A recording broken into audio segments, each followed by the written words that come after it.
Esse filme a gente também tem a carteirinha de cinéfilo, não sei quem aqui, vocês ganharam a carteirinha de cinéfilo. A carteirinha é um clube de benefícios que a gente criou, é um aplicativo que envolve também esses colecionáveis. Então, em cinemas que apoiam o nosso circuito de cinéfilo, as primeiras pessoas que vão nas sessões ganham esse colecionável. Então esse aqui é o do Enterre, cartaz que foi o nosso querido Gus aqui, nosso designer, que ele que criou. E a gente tem feito vários desses, né? A gente fez agora do Paris, Texas também, que estreou nessa quinta-feira em quase 70 salas de cinema também. A gente lançou a remasterização do filme em 4K. Se vocês nunca viram Paris, Texas, façam um favor para vocês mesmos e vão ver no cinema, que é outra coisa. E nessa cópia linda, né? Restaurada. Igor, para aproveitar, né? A gente está muito feliz de fazer essa parceria com a O2 Play, porque a gente acredita que é realmente, né, o melhor lar para esses filmes, né? A galera que ama cinema, né? A O2 Play é um selo que trabalha para o cara que ama cinema, né? Da forma mais ampla possível, né? E a gente fica até honrado de estar ali lado a lado com esses filmes incríveis que a O2 está lançando. Que legal, que legal, obrigado. Né? Hoje, de Globo Filmes para Globoplay, o que é um, o que é outro, onde que eles se misturam?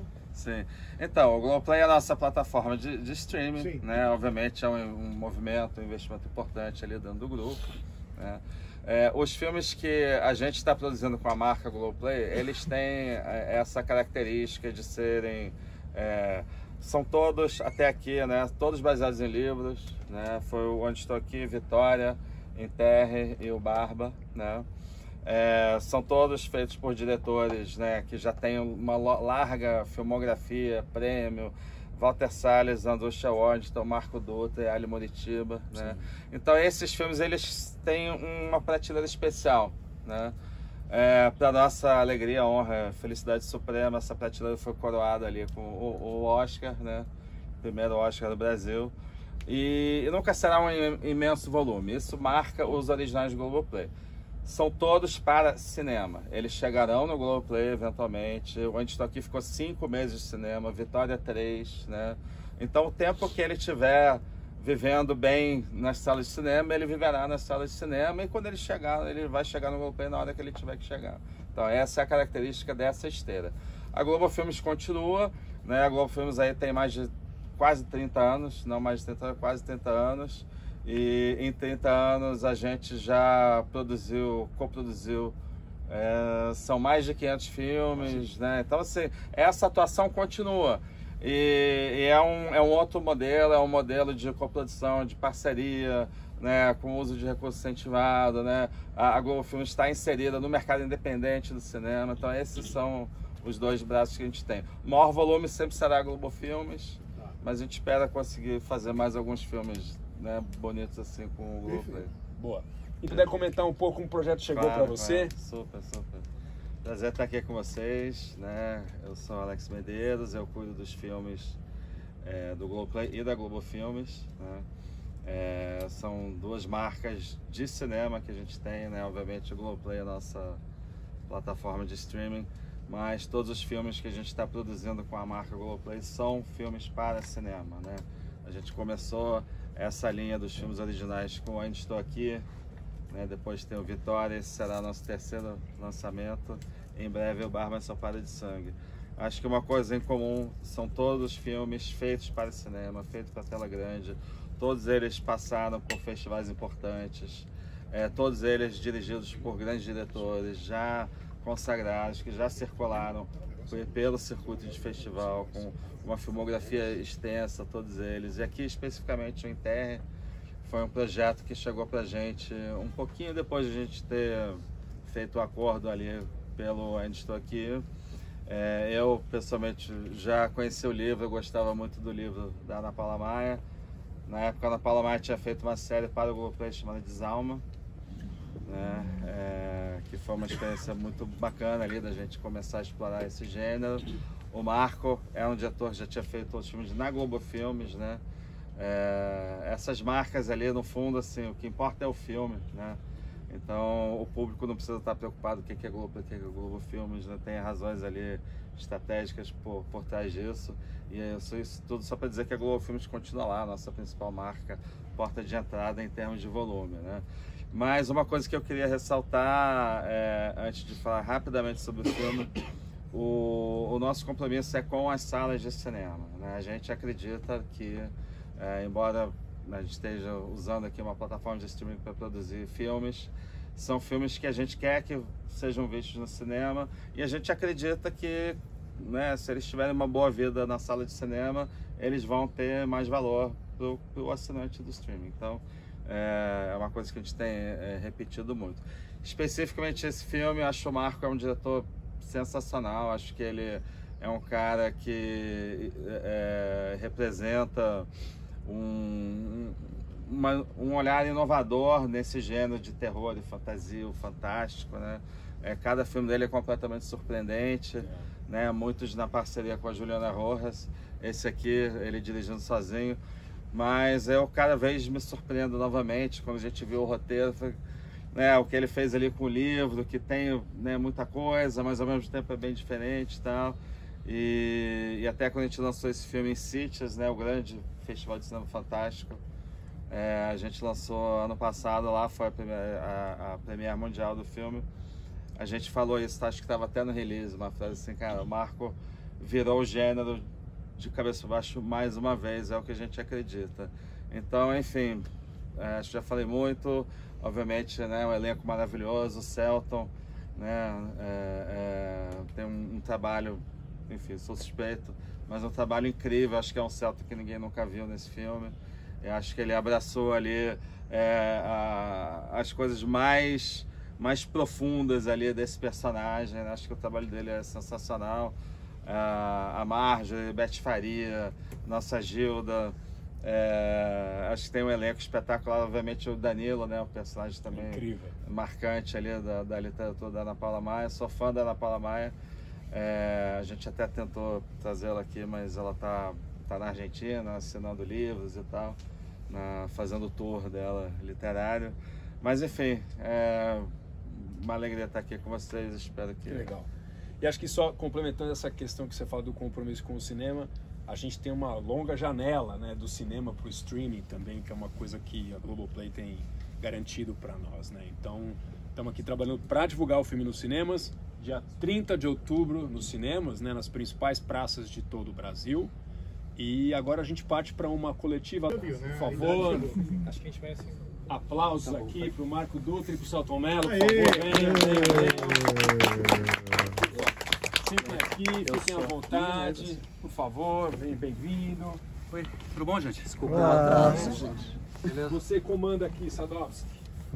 E o seu já fica pronto para beliscar o Marco, caso a gente já sabe, né? Não entendi? Você fica pronto para dar um beliscão nele. Porque eu dou spoiler. Claro que não pode. Não, mas aqui não, mas vocês não bem, dão, mas aqui todo mundo já viu, mas eles estão gravando e fazendo coisas pro público, né, pro público deles. Então. E a gente tem que ter cuidado com spoiler, né? Bom, o pessoal fez perguntas antes que estão aqui comigo. Tá bem. Então eu vou lendo, e quando eu ler, a pessoa se identifica aí quem que é, pra gente colocar um rosto nas palavras. Tá escuro aqui, não tá não? Vocês estão enxergando bem as coisas? Olha como eu tô aqui, ó. Tá um pouco escuro. Tem mais uma luz aí, trazer uma luz lá da outra coisa. É pra ficar no timbre do filme. É o mood. Mas tá um pouco demais, Então, extra mood. Bom, eu vou... Vamos começando, Vou começando aqui com a luz do celular mesmo. E eu vou começar com uma pergunta muito curiosa do Luiz Gustavo, do Ei Nerd, que tá lá no fundo, que é muito do Marco essa aqui, tá? Vamos lá, Marco. O quadro na casa da mãe do Edgar me lembrou o Caminhante sobre o Mar de Neve, do Caspar David Eidich. Tem alguma relação? Sim. Mas é uma versão B.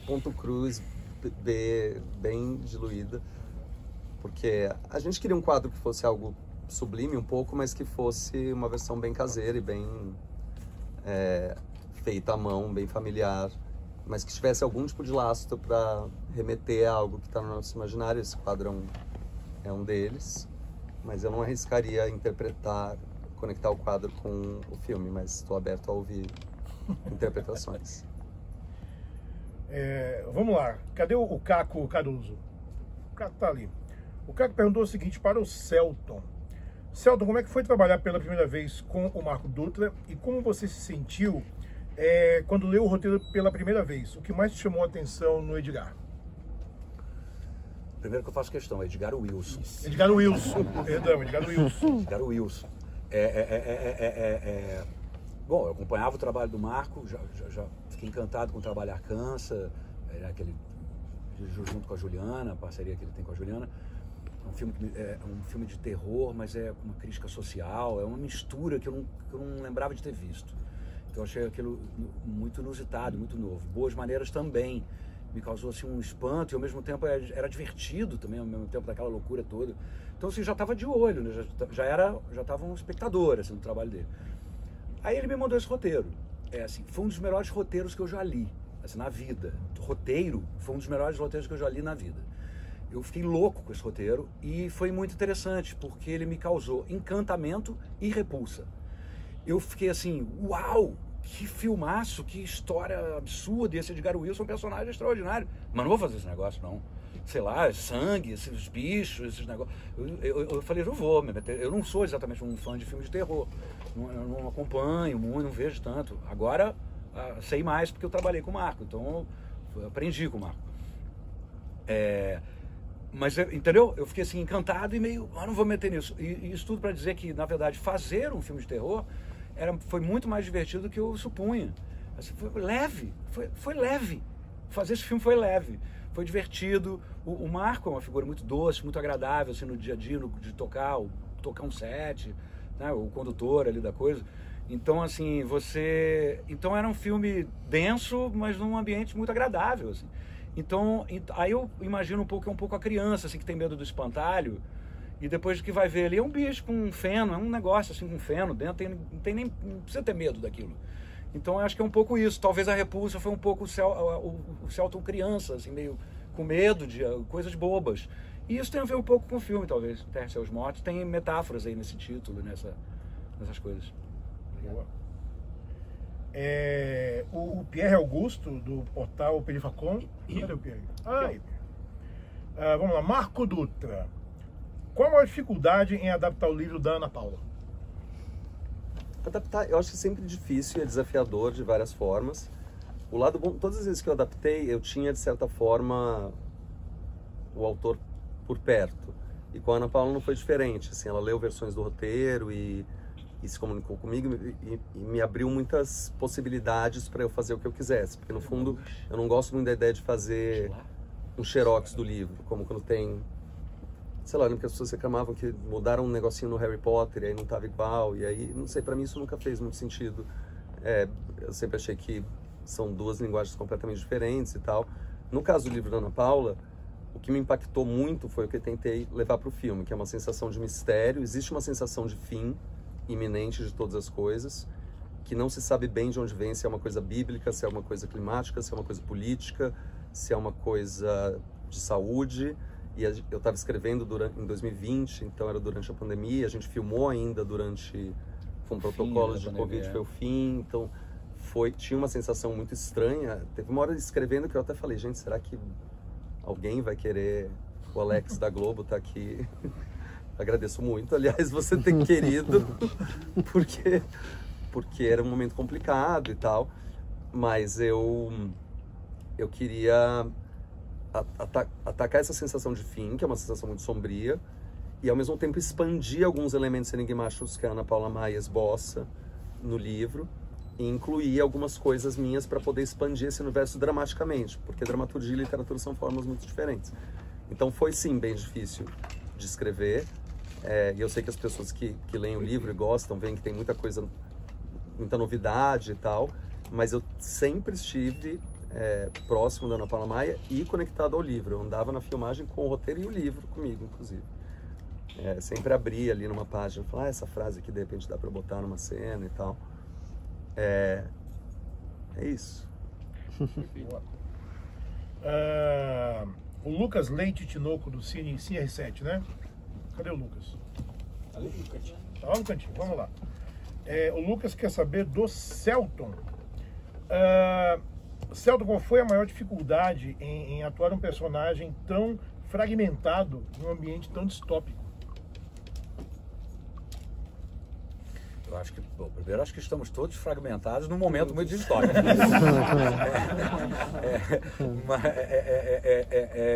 Mas foi muito legal, assim, foi muito novo para mim. Tudo que é novo é estimulante, né? Assim, trabalhar com o Marco, num gênero que eu nunca tinha feito, num personagem que carrega uma carga espiritual tão gigante que ele mal consegue se mover e se comunicar.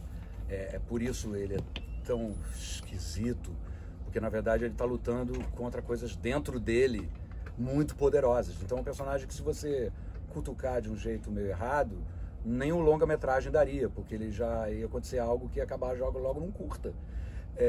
Então esse personagem que está o tempo todo sob pressão interna foi muito fascinante. E também a gente brinca com o gênero do faroeste, por exemplo. Então, assim, olha, e agora as pessoas podem gravar, postar não sei aonde. Vamos começar de novo, gente. Vamos começar de novo. Então, assim, põe mais baixinho, só para ter uma luzinha, assim. E por que eu estava falando mesmo? Faroeste. Então, faroeste, assim, Clint Eastwood, né? O Lobo Solitário, um homem de poucas palavras. Edgar Wilson é dessa linhagem de personagens, né? Eu tinha um prazer muito grande em cortar falas. Os atores geralmente gostam de falar, né?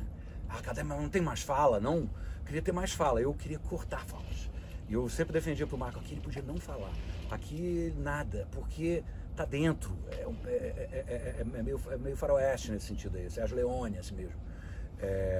Então, cara, foi tudo novo. A única parte que eu não gostei, realmente é difícil pra mim, é Noturna. Noturna é uma roubada, minha gente. Noturna não dá, não. E filme de terror é noturna, basicamente. Então você trabalha de 5 da tarde às 5 da manhã, dorme durante o dia, ou não dorme durante o dia, porque de dia tem obra, de dia as pessoas fazem barulho. Então a vida fica muito louca. Então, assim, essa parte, a única parte que eu não gostei foi tudo noite. A sequência da garagem foi a última que a gente gravou, morto, né? Sem coluna, minha coluna tinha estourado. O último dia de filmagem naquela garagem, às 4 da manhã. Nossa Senhora. Nós vamos terror em Aruba, na praia. Terror com luz. Isto Sofia tá. Celton, como você se preparou para o filme? Porque no filme Edgar fala que prefere ficar consciente, né? Eu não entendi isso. Tá. O que isso pode dizer sobre fé, sobre religião, e qual a relação desse... Desculpa que eu não estou entendendo o que você escreveu aqui. Quer fazer a pergunta? Qual a relação desse tema com os tempos atuais em que vivemos? Ótimo, obrigado. Você falou temático, eu entendi temótico. Isso, acho que e pandêmico, você vê, ele escreveu na época da pandemia, então assim, um mal assim, maior que paira sobre tudo e todos. Bom, isso está acontecendo, né? Então assim, é distópico, é no futuro ou é hoje, em algum canto? Não sei, então, mas assim, eu lembro também de uma cena, eu lembro de uma vez, esse filme tem essa coisa tem essa qualidade de uma boa obra de arte, que você identifica coisas a cada vez que você assiste. Eu me lembro que numa terceira ou quarta vez que eu vi o filme, eu tive uma sacação que naquela cena, a famosa cena da garagem, no carro, dentro do carro com o Tomás, que tem uma hora que o meu personagem fala do quadro, e ele fala aquele quadro, os 4 Cavaleiros do Apocalipse, não sei o quê, mas na verdade, se você olhasse ele de um jeito, você enxergaria uma coisa. Se no dia seguinte você olhasse o mesmíssimo quadro, eu falei assim, gente, aquilo ali sou eu, Edgar Wilson, falando, aquilo é o espectador do Enterra Seus Mortos. Dependendo de como você está assistindo o filme, você está enxergando uma coisa. Dependendo de que referências você tem, você está vendo outro filme.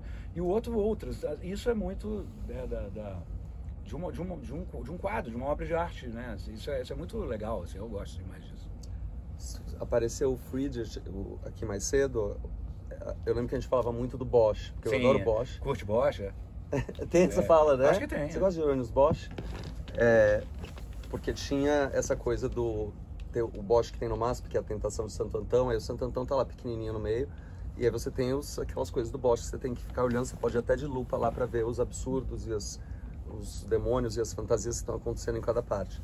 Difícil dizer que já é difícil comparar um livro com um filme com um livro, muito mais com um quadro, assim, mas a gente tinha essa sensação de que a gente queria passear um pouco por momentos distópicos de diversas formas, e essa fragmentação é que daria, ironicamente, a unidade do filme. Porque isso que o Selton falou é verdade, é uma coisa que a gente discutia, assim, no mundo fragmentado e como é que se percebe a distopia, onde é que se bota a culpa. Eu gosto de um filme como Melancolia, por exemplo, que a culpa é um planeta chamado Melancolia que está vindo, então é muito personificado num objeto. No nosso caso, a gente queria trabalhar mais os enigmas da onde é que vem o fim. Isso foi meio que a gente tentou... Só falar uma coisa aqui fora das perguntas, antes que eu esqueça, que é sempre importante, assim, o filme é uma produção da RT Features, o filme é um original do Globoplay, e tá aqui o Alex Medeiros, que é um camarada que a gente ama tá perto, trabalhar junto, outro camarada adorável, é o Alex, e assim, baseado no livro da Ana Paula Maia, um elenco extraordinário, né? Marjorie este ano, mais uma alegria de trabalhar com ela de novo, depois de Ligações Perigosas, é uma pessoa que eu amo, que eu admiro ver ela em cena, em ação. Danilo Granger, que eu nunca tinha trabalhado, que é um atorzaço, e outro cara também legal demais de estar no dia a dia, e cheio de muitos atores que eu não conhecia e tive o prazer de ser apresentado, assim. Então, Lúcio Maia fazendo a trilha, que assim, eu sou fã de Nação Zumbi. Performando ao vivo. Chico Sainz, Nação Zumbi, pô, sou fãzaço de Nação Zumbi. Aí a trilha do Lúcio Maia, então assim, e também pintou ali com a gente e tal. Maria Manuela, amiga, Beth Faria, musa do cinema brasileiro, assim, né? Bye Bye Brasil, Romance da Empregada, tantos filmes importantíssimos do nosso cinema. Então, assim, foram encontros muito felizes ali. Bacana. Gilda Norte. Tem a Gilda também. Cadê o Nicolas? Nicolas Avancini. Nicolas?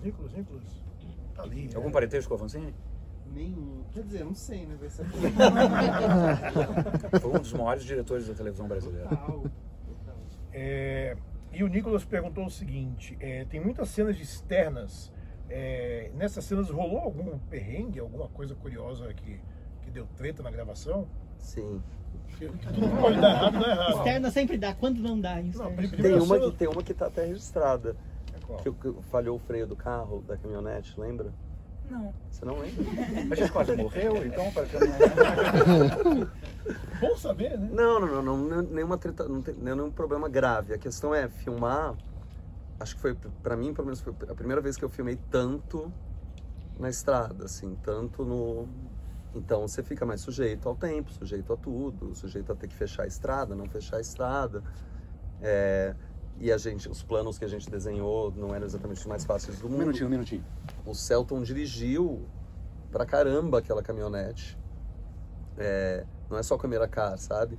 Tem um plano que tem um acidente de carro pegando fogo, que é um plano que eu insisti muito, e a produção falou, não vai dar pra fazer isso, mas era basicamente o Selton e o Danilo na caminhonete, vindo lá do fim do mundo, dirigindo com a câmera na caçamba, a câmera gira, não é 360, mas, sei lá, 200 graus, então não podia ter ninguém da equipe, era o Selton, o Danilo, a Aline, que era nosso coordenador de dublês, que faz a pessoa gritando, maravilhosa. Primeira vez que eu vi coordenador de ação mulher. Ela é incrível, segunda vez que eu fabulosa. Trabalhei, né? E ela... Aline demais. Ela é incrível e a gente falou, não dá pra colocar uma... Ela falou, não, eu faço, não vou ser atropelada pela caminhonete, pode deixar. E o Martão dos efeitos acende fogo, vai lá. Aí vai, depois, meia hora depois a gente vai ver a cena, quando chega na base, vamos dar play.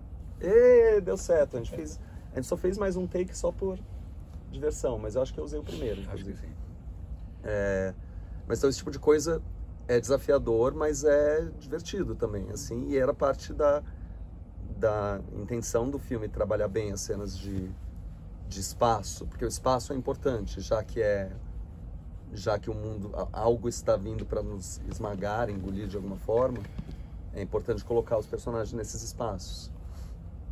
E me tirar um pouco do conforto também, que eu tendo a querer filmar mais espaços domésticos, então me colocar mais na rua.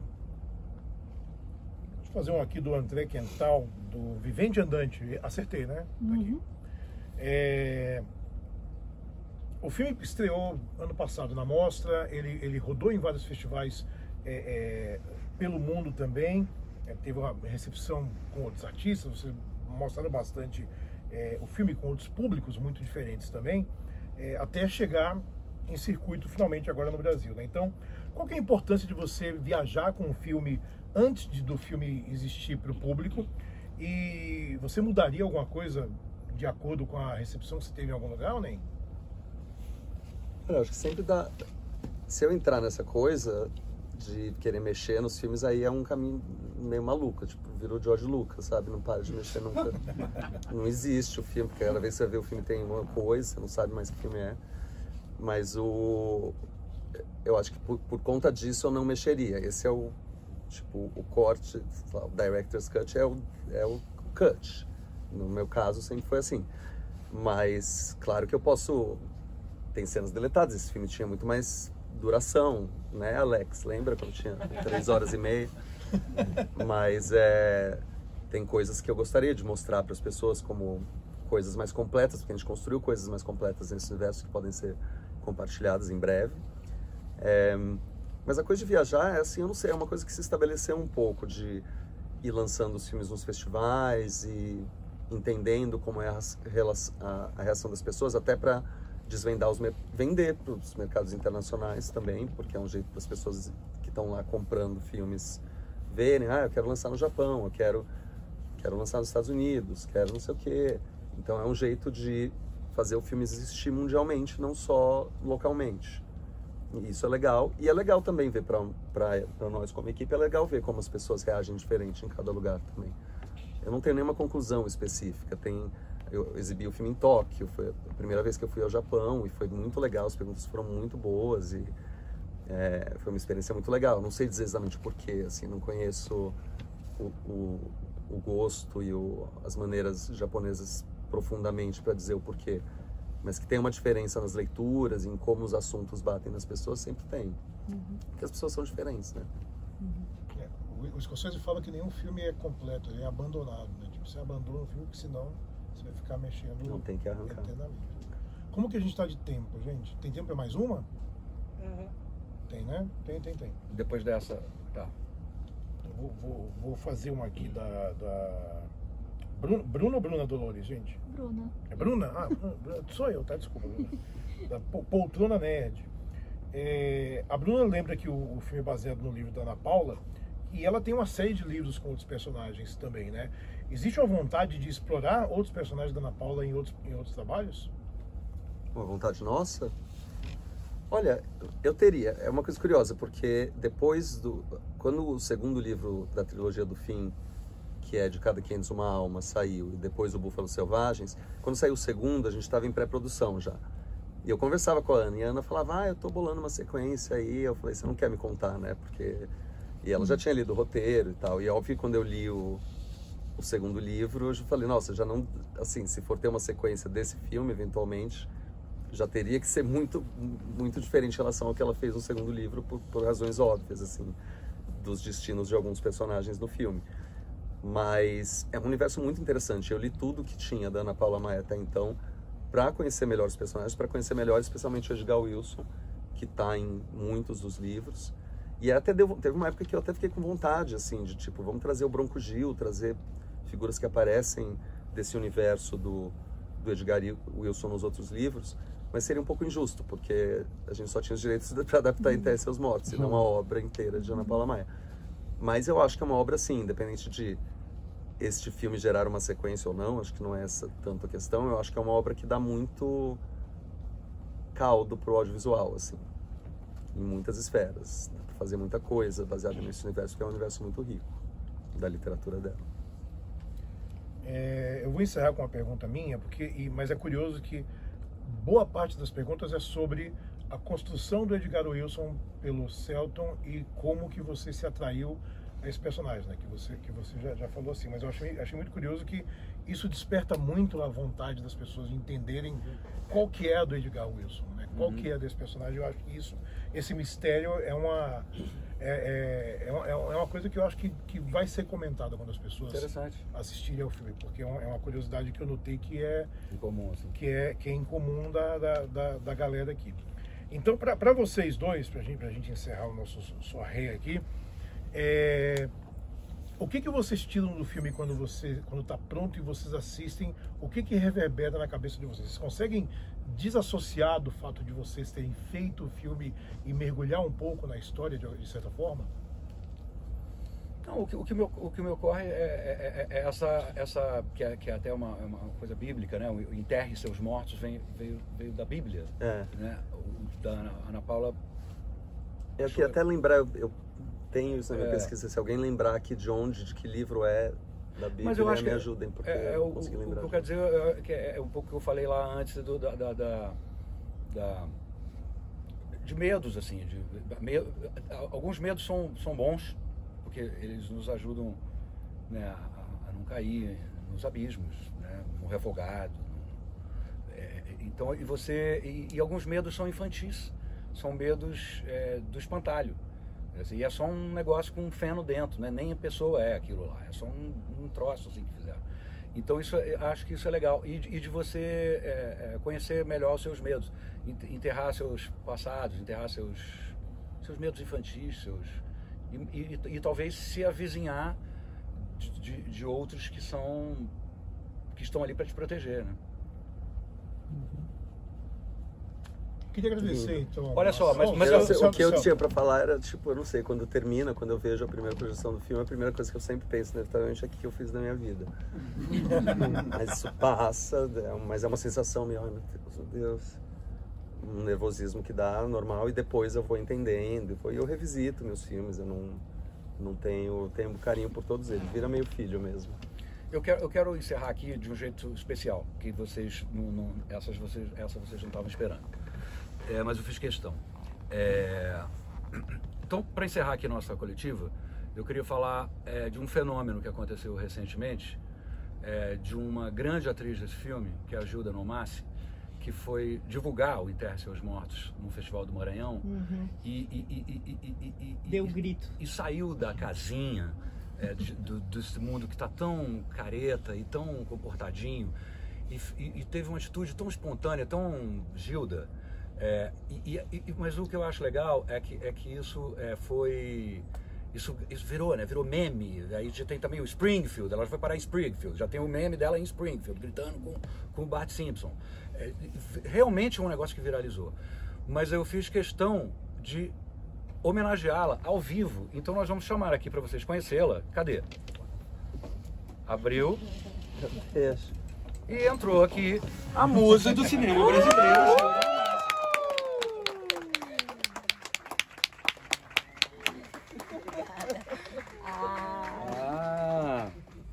Sim. Aqui, ó, fica aqui no meio da gente. Ó. A gente. Olha só, isso tudo assim, eu quis aproveitar esse momento para homenagear a Gilda, porque a gente vive nesse momento das redes sociais, onde é tudo engraçado, é um meme, ou coisa. Eu sou um dos fãs dos memes, muito, mas assim, ao mesmo tempo eu fiquei muito instigado com esse fenômeno e pensando assim, mas a Gilda, pera um pouco, tá, legal, mas a Gilda é uma grande atriz, a Gilda tá nessa, quanto tempo, Gilda? 42 anos. Há 42 que eu sou atriz. Pois é. E filmes, Marco, quantas vezes vocês trabalharam juntos? Acho que são umas 10. Eu não sei, não contei exatamente, mas a gente começou num ramo. Sim. Que eu vi você na peça, que era baseado no Lourenço Mutarelli, inclusive, que depois a gente fez o filme quando era vivo. Sim.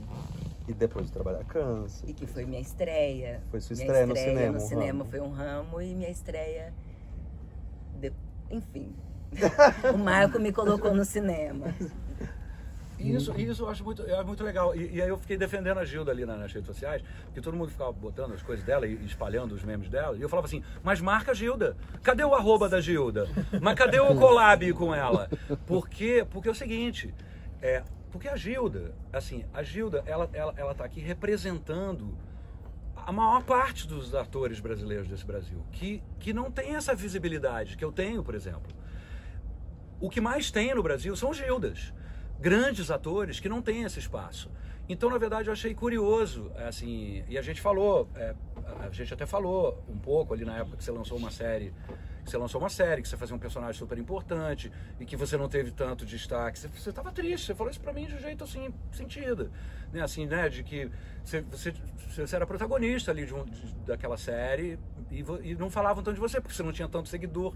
Então achei legal, no fim dessa coletiva, assim, usar esse momento aqui que tanto se falou disso, do grito, o que é aquela maluquice? Não, aquela maluquice não. É uma grande atriz da história do nosso teatro, uma grande atriz do cinema brasileiro e que merece essa visibilidade e que mais Gildas sejam descobertas, porque também acho assim, acho as escalações também caretas, eu não aguento ver as mesmas pessoas nos filmes, inclusive a minha cara mesmo, tô cansado de mim mesmo. Tirem-me, tem outros Celtons aí muito melhores. Então assim, sabe, renovar, descobrir os atores, os artistas de teatro, as pessoas que realmente vivem disso, que não têm milhões de seguidores. Eu, quando dirijo, eu não quero saber de milhões de seguidores, eu quero saber se é um grande ator. Eu não quero saber quanto seguidor tem, nem me mostra. Eu quero ver o teste, quero ver se a pessoa é foda. E a Gilda é foda. Foi para isso que eu fiz questão de chamar a Gilda para fechar aqui a nossa coletiva, homenageando a Gilda e a importância da Gilda e o que ela representa.